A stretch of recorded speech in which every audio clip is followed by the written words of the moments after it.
সুপ্রিয় ভিউয়ার্স, আসসালামু আলাইকুম। আমন্ত্রণ জানাচ্ছি আজকের সর্বশেষ আপডেটে। বিস্তারিত জানতে ভিডিওটি সম্পূর্ণ দেখবেন। চ্যানেলে নতুন হলে অবশ্যই চ্যানেলটা সাবস্ক্রাইব করে পাশে থাকা বেল বাটনটি অন করে দেবেন পরবর্তী সব আপডেট সবার আগে পাওয়ার জন্য। করোনা ভাইরাসের ঊর্ধ্বগতি না কমায় সর্বাত্মক লকডাউনে আরও এক সপ্তাহ বাড়ানো হয়েছে। সোমবার চলমান বিধিনিষেধে 14 জুলাই পর্যন্ত বাড়িয়ে প্রজ্ঞাপন জারি করেছেন মন্ত্রী পরিষদ।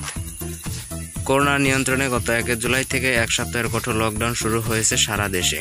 লকডাউনের চতুর্থ দিন রবিবার চলমান কঠোর লকডাউনে আরও এক সপ্তাহ বাড়ানোর সুপারিশ করেছে কোভিড-19 বিষয়ক জাতীয় কারিগরি পরামর্শক কমিটি। আর আজ লকডাউন বাড়ানোর সিদ্ধান্ত এলো সরকারের পক্ষ থেকে। এর আগে কমিটির সুপারিশের আলোকে 28 জুন থেকে 30 জুন 3 দিন সীমিত পরিসরে লকডাউন ঘোষণা করেছিলেন সরকার। এরপর 1 জুলাই থেকে দেশব্যাপী শুরু হয় কঠোর বিধিনিষেধ, যা শেষ হবে 7 জুলাই। নতুন করে 7 দিন সময় বাড়ানো হলে 14 জুলাই পর্যন্ত চলবে এই কঠোর বিধিনিষেধ। গত 30 জুন মন্ত্রিপরিষদ বিভাগ থেকে প্রজ্ঞাপন জারি করেন লকডাউনের বিধিনিষেধ দেওয়া হয়েছে। লকডাউনে জরুরি সেবা দেওয়া দপ্তর সংস্থা ছাড়া সরকারি বেসরকারি অফিস, যন্ত্রচালিত যানবাহন, শপিং মল, দোকানপাট সব বন্ধ রয়েছে।